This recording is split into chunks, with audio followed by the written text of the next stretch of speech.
Hello everyone, कैसे हैं आप सब। होप आप लोगों की पढ़ाई अच्छी चल रही होगी और आप सबका वेलकम है मेरे चैनल पे। मैं राशि कौशिक आप सबका अपने यूट्यूब चैनल पे वेलकम करती हूँ। हम लोगों ने ह्यूमन हेल्थ एंड डिजीज़ पढ़ रहे थे, तो आज हम उसी को कंटिन्यू करेंगे और जानेंगे कि डिजीज़ क्या होते हैं। डिजीज़ यानी कि बीमारी, और बीमारी का मतलब है कि कोई बीमार है। तो हमें कैसे पता चलेगा कि कोई बीमार है? तो हम उसका डेफिनेशन ऐसे देते हैं कि अगर कोई ऑर्गन काम कर रहा है और किसी सिम्टम या लक्षण की वजह से या किसी साइन की वजह से अगर वो काम करना बंद कर दे तो उसे हम बीमार कहते हैं। थ्योरेटिकल लैंग्वेज में हम कह सकते हैं कि when the function of one or more organs are adversely affected और characterised by various signs and symptoms is termed to be disease. तो डिजीज़ दो टाइप के होते हैं, इन्फेक्शियस और नॉन इन्फेक्शियस। इन्फेक्शियस डिजीज़ वैसे डिजीज़ होते हैं जो एक पर्सन से दूसरे पर्सन को काउज करते हैं। अभी ट्रेंडिंग में हमारा कोरोना वायरस है जो एक से दूसरे को काउज करता है। और नॉन इन्फेक्शियस वैसे डिजीज़ होते हैं जो एक बंदे से दूसरे बंदे में ट्रांसमिट नहीं हो पाता है। एंड हमें जो डिजीज़ काउज़ करता है वो किसी पैथोजन के हेल्प से काउज़ होता है, और वो पैथोजन कोई भी हो सकता है।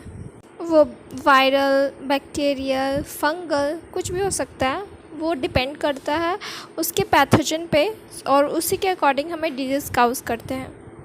अब हम जानेंगे कि पैथोजेंस हमें कैसे डिजीज़ काउज़ करते हैं। Let's take an example. ये दो बंदे हैं, चुन्नू मुन्नू। तो अब हम चुन्नू मुन्नू के साथ ही खेलेंगे। इन दोनों को हम हमेशा यूज़ करेंगे अपने एग्जाम्पल्स के लिए। एक पोएम था ना, चुन्नू मुन्नू थे तो भाई रसगुल्ले में हुई लड़ाई।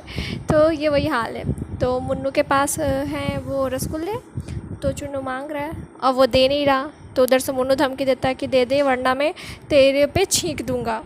तो वो लड़ाई के चक्कर में छींक देता है और रसगुल्ले देता भी नहीं है, और वो रसगुल्ला कंटामिनेटेड हो जाता है उसके छींके हुए बैक्टीरिया के थ्रू। और फिर वही रसगुल्ला वो मुन्नू वापस खाएगा तो उसके अंदर भी वो पैथोजन आ जाएगा, और वो धीरे धीरे करके मल्टीप्लाई करेंगे अपने नंबर्स को और पूरे बॉडी में अपना कब्जा कर लेंगे, और धीरे धीरे तरह तरह की बीमारियां काउज करने लगेंगे। तो अब हम एक एक करके सारे पैथोजन डिजीज़ के बारे में जानेंगे। तो जिसमें सबसे पहला आता है वायरल डिजीज़। तो नाम से ही सुन के आप लोगों को लग रहा होगा कि वायरल मीन्स ज़रूर इसमें कुछ वायरसेस का रोल है उस डिजीज़ को काउज करने में। तो जिसमें हमारा सबसे पहला आता है कॉमन कोल्ड यानी कि सर्दी ज़ुकाम। तो उसका कॉजेटिव ऑर्गेनिज्म होता है राइनो वायरस। ठीक है। इसमें केस है बिल्कुल चुन्नू मुन्नू वाला जो अभी हम लोगों ने एग्जाम्पल करा था। तो उसमें जो डिजीज़ काउज होता था जो ड्रॉपलेट्स के फॉर्म में होता था, जो स्नीजिंग करने वक्त जो ड्रॉपलेट्स निकली थी उसी के थ्रू वो कंटामिनेट हो गया था लड्डू में, और वो मिठाई में, और जैसे ही वो मुन्नू खाता है उसको तो वो पैथोजन उसके अंदर भी चला जाता है। तो ये बिल्कुल वायरल है, एक से दूसरे में छींक सर्दी से फैल जाता है।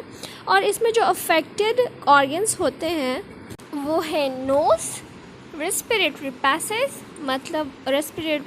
मतलब वो जो नाक से लेके सीधे हमारे लंग्स तक कनेक्टेड है, जिससे हम सांस लेते हैं उसे हम रेस्पिरेटरी पैसेज कहते हैं। तो वो भी अफेक्टेड होते हैं।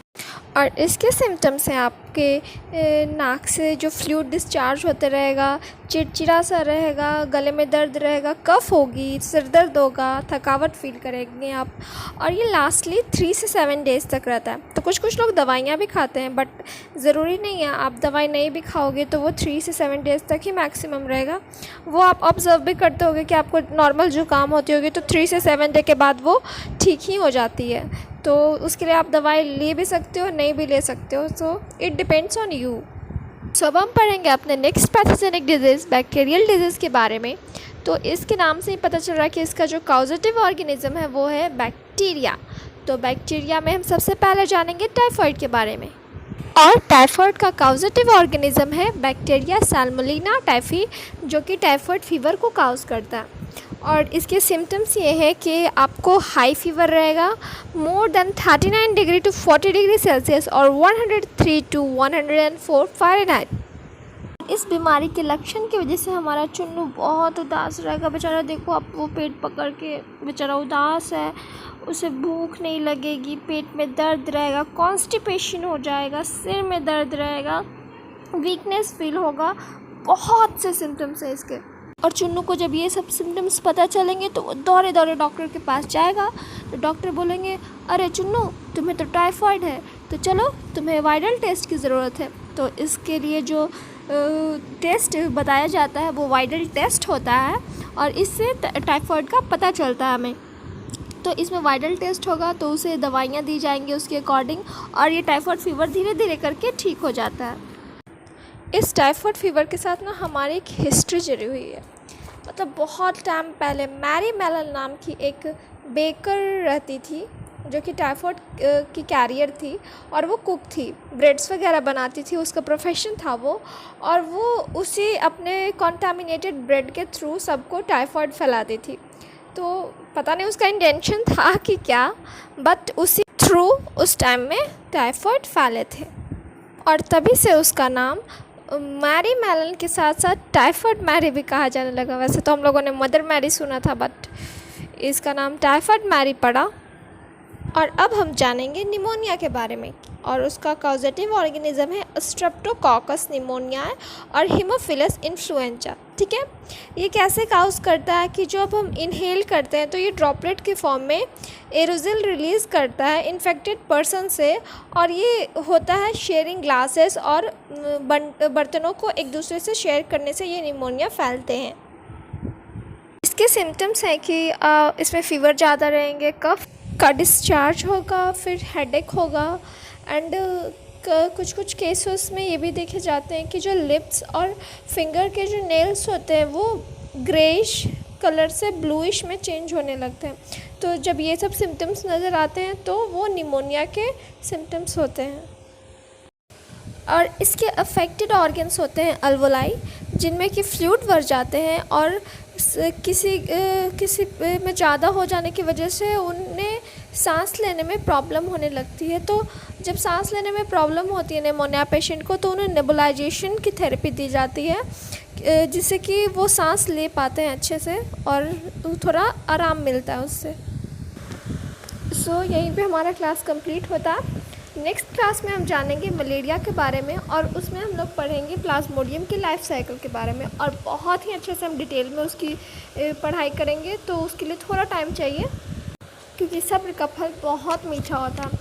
और वैसे आज की क्लास में हम लोगों ने काफ़ी अच्छा किया है, और उम्मीद करते हैं कि हम लोग आगे भी अच्छा करेंगे। बस मुझे आप लोगों की थोड़ी सपोर्ट की ज़रूरत पड़ेगी, तो प्लीज़ आप इसको शेयर करते रहना। अगर आप लोगों ने सब्सक्राइब नहीं किया है तो इसको प्लीज़ सब्सक्राइब कर लो, ताकि मेरी वीडियो की नोटिफिकेशन आप तक पहुँचे, और बेल आइकन को ज़रूर प्रेस करना।